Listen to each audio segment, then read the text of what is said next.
आयुष्मान की जो नई लगेज पॉलिसी आई है उसको फेल करने के षड्यंत्र का मुद्दा मीडिया में छाया हुआ है,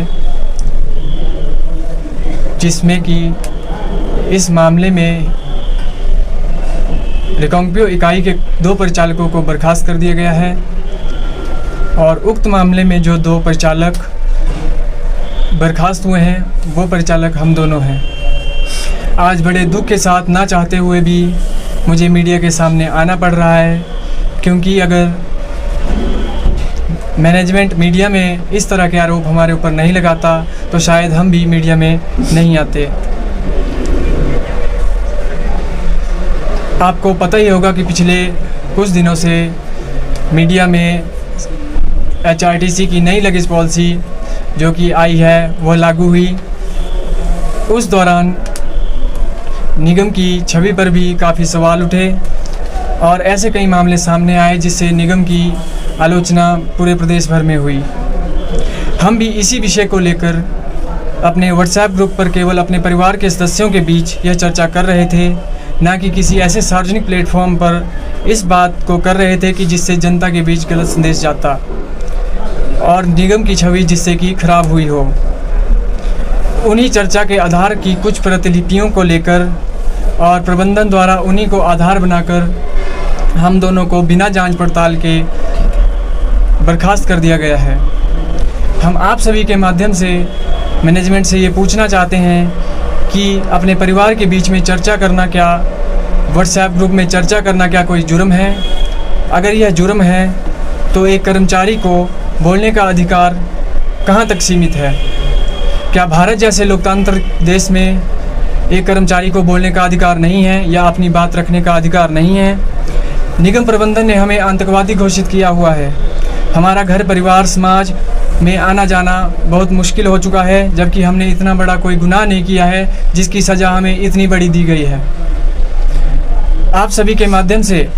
मैं हम तमाम कर्मचारी यूनियनों को भी ये पूछना चाहते हैं कि आपके सामने 2 परिवारों का गला घोंटा जा रहा है और फिर भी आप गहन निद्रा में सोए हुए हैं। ये लड़ाई केवल हमारी ही नहीं अपितु अंतिम पायदान पर खड़े उस हर एक कर्मचारी की है, जो कर्मचारी आप पर विश्वास जताते हैं और ये विश्वास करते हैं कि जब भी उनके साथ गलत होगा तो आप आगे आकर उन कर्मचारियों की आवाज़ बनेंगे। हम याद दिलाना चाहते हैं उन सभी यूनियन के प्रतिनिधियों को जो हनुमान की भांति अपनी शक्तियों को भूल गए हैं, अपनी शक्ति को पहचानो और जो गलत हमारे साथ हुआ है उसके लिए हमारे साथ खड़े होकर हमारा प्रतिनिधित्व करो। ये किसी भी विभाग के इतिहास में होने वाला शायद ही ऐसा पहला टर्मिनेशन होगा जिसमें तमाम कर्मचारी यूनियनें गलत को गलत कहने से डर रही हैं और मौन धारण किए हुए हैं। हम यहाँ पर आपके समक्ष केवल अपना पक्ष रखने आए हैं, क्योंकि जनता के बीच हमारे प्रति जो संदेश गलत तरीके से डिलीवर हुआ है उससे हमें मानसिक रूप से बहुत ही प्रताड़ना का सामना करना पड़ रहा है। हम आपके माध्यम से निगम प्रबंधन और प्रदेश की जनता को बताना चाहते हैं कि हमने अपनी नौकरी पहले के दिन से ही पूरी निष्ठापूर्वक की है और अपने कर्तव्य का निर्वहन किया है, लेकिन निगम प्रबंधन ने इसका सिला हमें टर्मिनेशन के रूप में दिया है। हमें उम्मीद है कि आप सभी के सहयोग से हमें हमारा हक मिलेगा और जो गलत कार्रवाई हमारे ऊपर इस मामले में हुई है उसमें हमें न्याय मिलेगा, जिसमें लिए गए निर्णय बिना किसी शर्त के वापस होंगे। और ये जो सारी बातें मैंने आपके सामने रखी, ये हमारा पक्ष था जो कि प्रबंधन द्वारा ना ही सुना गया और ना ही हमें उतनी तरजीह दी गई कि इन बातों को सुना जाता। जी, हम केवल व्हाट्सएप ग्रुप पर अपनी चर्चा कर रहे थे, जो कि एक सकारात्मक चर्चा। भारत स्वतंत्र देश है, यहाँ पे कोई भी व्हाट्सएप ग्रुप पर अपनी स्वतंत्र चर्चा कर सकता है। हमने ऐसा कुछ भी नहीं लिखा जिससे कि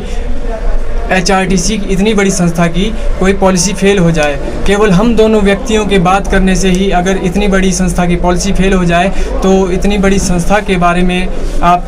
खुद अंदाज़ा लगा सकते हैं कि इतनी बड़ी पॉलिसी फेल हो जाने का कारण केवल हम 2 कर्मचारी ही हो सकते हैं क्या?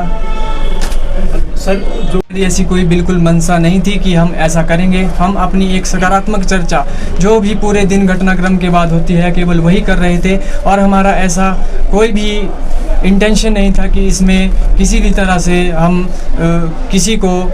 बुरा भला कहें या इस तरह से बात करें और ये जिससे कि निगम की छवि खराब हो। हमें पता है हमारी रोजी रोटी निगम से चलती है और निगम ही की वजह से हमारा घर परिवार चला हुआ है, इसलिए हम कभी भी ऐसा कोई काम नहीं करते जिसकी वजह से निगम की छवि खराब हो। लेकिन जैसा कि आपने बताया कि इससे निगम की छवि खराब होने का आरोप हमारे ऊपर लगाए गए हैं, वो बिल्कुल ही बेबुनियाद और निराधार हैं, क्योंकि केवल एक व्हाट्सएप ग्रुप के चैटिंग किस हद तक निगम की छवि खराब कर सकती है। हमें प्रबंधन ये भी बताए कि इस चैटिंग से कितने लेवल तक किसी को हानि हुई है या ये मैसेज हमारा कितने बड़े प्लेटफॉर्म पर कितनी जनता के बीच में गया है, जो कि निगम प्रबंधन ने हमारे ऊपर इतना सख्त कदम उठाया है और हमारी नौकरी से हमें वंचित कर दिया है। जी, जो हमारे साथ हुआ वो गलत हुआ। गलत इसलिए क्योंकि हम एक पब्लिक ग्रुप में ना होकर एक प्राइवेट ग्रुप में अपनी चर्चा कर रहे थे,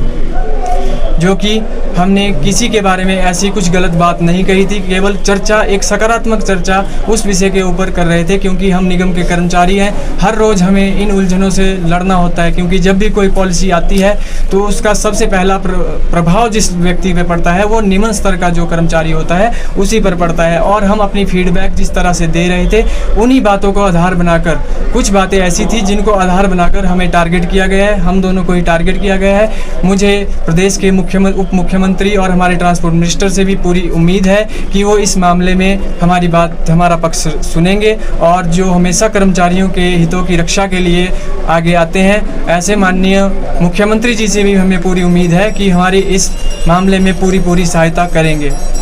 मामले में डिप्टी सीएम और सीएम साहब से मिलने का पूरा प्रयास करेंगे और जैसे कि हमारा पक्ष नहीं सुना गया है तो हमें अपना पक्ष रखने के लिए उनके पास जाएंगे और ये बात पूरी हमें उनको बताएंगे कि हम कहीं पब्लिक प्लेटफॉर्म पर ऐसी कोई भी बात नहीं कर रहे थे, केवल कुछ